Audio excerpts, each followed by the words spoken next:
Okay, so the new Spiral Abyss came out like 2 or 3 days ago, and or something along those lines. And I did it this Monday on stream, on both of my accounts, both Asian and American.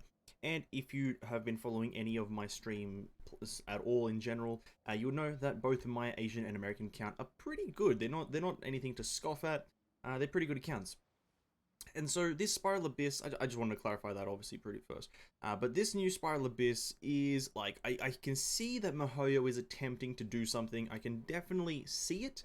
I just don't think they executed it correctly. They did some things correct, I will acknowledge that. But one thing they did wrong is very prominent in certain things. So let's just jump into it, and I want to talk through the pros and the cons of this Spiral Abyss and how, like, some things that I just don't like about it. So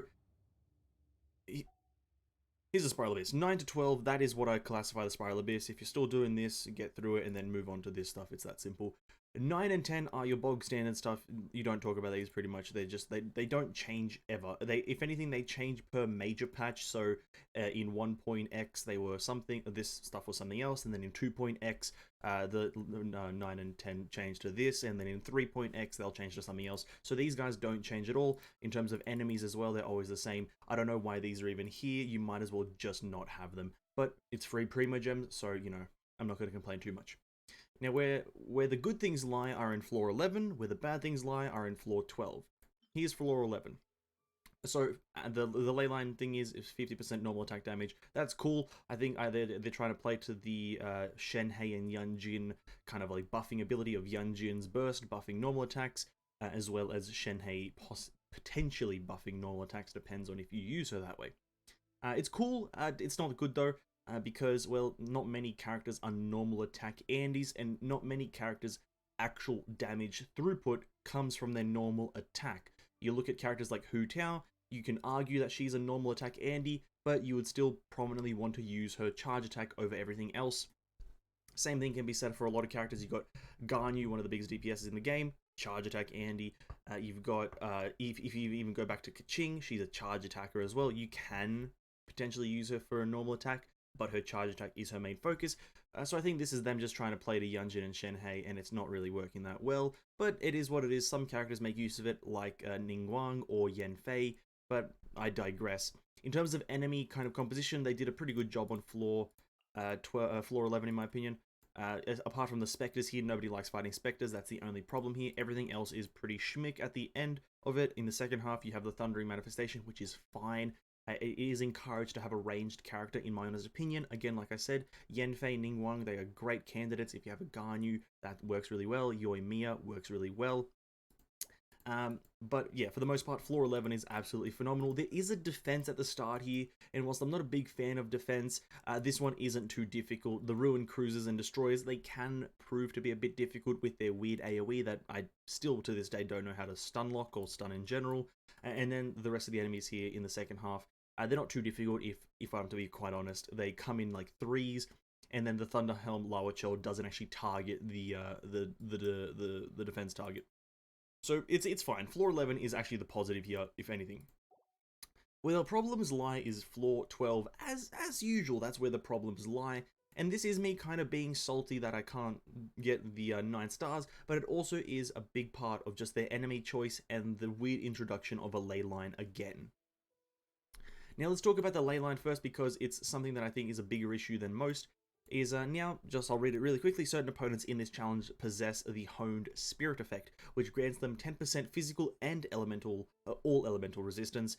When the opponents with Honed Spirit take hits from attacks that are considered normal attack damage, they will lose 3% and all 3% physical and all elemental res. A maximum of 30% may be lost this way. Now you might be thinking, okay, is that a positive or a negative?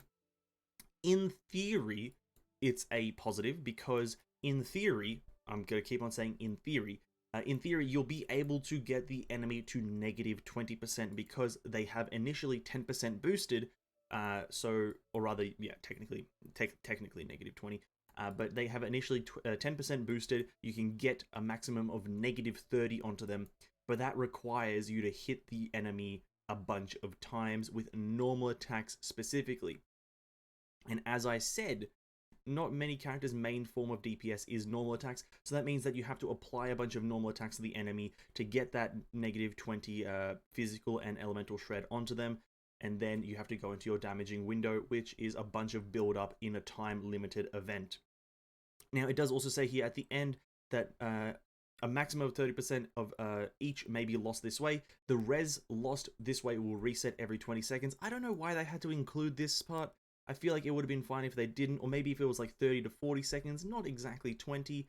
I think 20 is a bit too short, because a lot of characters like will get applying the stacks. Yeah, because you have to hit the enemy, what is that, 10 times? 10 normal hits, which is 2 rotations essentially for most characters. Most characters have a 5-hit rotation, some have 3, so you have to hit them a bunch of times, which takes up a lot of time, and this counter essentially resets every single time like that it resets. So it doesn't wait for you to apply stacks, it's just a constantly ticking thing, which is kind of weird. I think this whole ley line is terrible, it doesn't help you in any way, and at the same time, even whilst I was doing it, I didn't feel a damage boost when I was applying the normal hits, or once I knew that I hit them at least more than 5 times, which would have negated the 10%, I didn't feel a damage boost in any way. None of my characters felt like they were doing any more damage than they would have done in the open world. So it was just it's a very weird ley line, which I think could have been anything else at this point and it would have been more useful.